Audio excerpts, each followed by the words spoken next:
À la télé, sur internet, à la radio ou dans les magazines, les crypto-monnaies ont beaucoup fait parler d'elles dernièrement. Avec tout ce qui est décrit dans chacun de ces médias, on peut souvent trouver de tout et n'importe quoi. Pour les débutants et les non-initiés, il peut être assez compliqué de trouver son chemin au départ et de distinguer ce qui est vrai ou faux. Bonjour et bienvenue sur la chaîne YouTube de Abba. Je suis bioinformaticien de formation, investisseur et analyste dans le monde des crypto-monnaies. Cette chaîne a pour but de vulgariser et de valoriser les crypto-monnaies en Afrique. Alors pour commencer, comment est-ce que les crypto-monnaies marchent? Les crypto-monnaies, appelées aussi crypto-devices, crypto-actifs, monnaie cryptographique ou encore monnaie virtuelle, sont des monnaies utilisables et régulées avec un réseau informatique décentralisé. Contrairement au CFA, à l'euro ou le dollar, les crypto-monnaies ne sont ni régulées par les banques centrales ni par les États. Ce sont des monnaies alternatives 100% virtuelles car elles ne possèdent pas de support physique comme les billets ou les pièces. Comme n'importe quelle monnaie, les crypto-devices peuvent être utilisés pour effectuer des achats, faire des transactions financières, des échanges d'actifs, etc. La différence est que, contrairement aux monnaies traditionnelles, les crypto-monnaies permettent des transactions plus rapides avec moins de frais et infalsifiables. Chaque transaction est inscrite et stockée dans un grand livre de compte transparent et sécurisé appelé blockchain ou chaîne de blocs.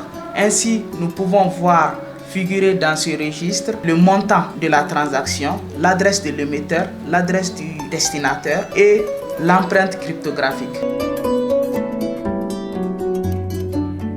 En crypto-monnaie, il existe deux manières pour valider les blocs de transaction.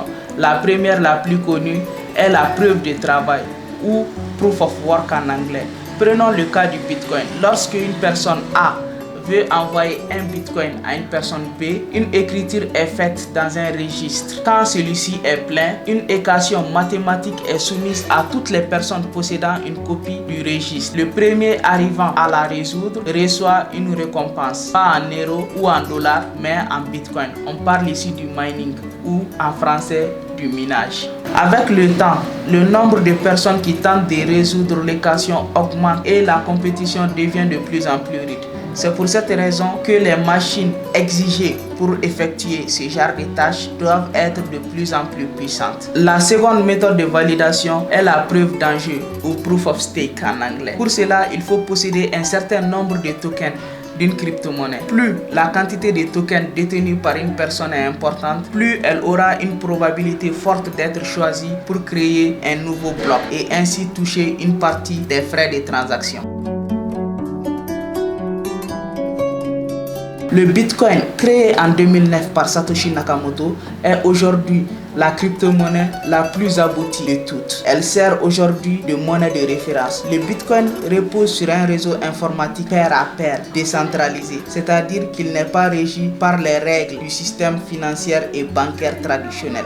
Les transactions effectuées par Bitcoin ne peuvent être falsifiées, ce qui rend la monnaie particulièrement sûre. Même si le Bitcoin a été sujet à de fortes controverses, notamment à cause de son utilisation par les organisations et réseaux criminels, cette crypto-monnaie est de plus en plus appréciée par les institutionnels, les pays et les commerces en ligne. Il est important de noter que contrairement aux monnaies traditionnelles, le nombre de bitcoins en circulation a été volontairement limité à 21 millions. Pour certains spécialistes, cette issue irrévocable donne au bitcoin une valeur intrinsèque, un peu comme celle des métaux précieux. Nombreuses sont les crypto-monnaies qui ont vu le jour depuis le Bitcoin. Il y en a des centaines qui sont créées chaque jour. On distingue trois types de crypto-monnaies. Les crypto-monnaies infrastructures qui permettent de créer du code sur Internet. Les crypto-monnaies avec un service spécifique, stockage de données, play to earn, move to earn, et puis il y en a plein d'autres. Et les crypto-monnaies de paiement comme le Bitcoin. Toutes les crypto-monnaies n'ont pas la même fonction et les mêmes valeurs sur le marché. Parmi les plus populaires aujourd'hui, nous pouvons citer le Bitcoin bien sûr, l'Ethereum, BNB, Ripple, Solana, le Cardano, etc. Si vous souhaitez voir le classement des crypto-monnaies en fonction de leur capitalisation boursière, vous pouvez passer sur CoinMarketCap. Je ferai bientôt une vidéo tutoriel complète sur CoinMarketCap.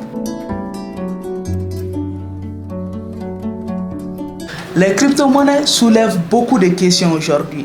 Seront-elles capables un jour de remplacer nos monnaies traditionnelles ou sont-elles vouées à disparaître? Nul n'est capable de prédire l'avenir. Et vous, qu'est-ce que vous pensez des crypto-monnaies?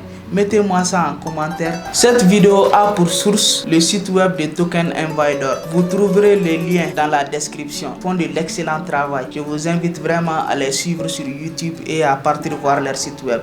C'est tout pour cette vidéo introduction. N'hésitez pas à liker et à vous abonner. Il y aura d'autres vidéos qui vont suivre et surtout il y aura des vidéos en bambara. Comme je l'ai dit, le but c'est vraiment vulgariser les crypto-monnaies et surtout les valoriser en Afrique, surtout au Mali. Merci beaucoup et à très bientôt.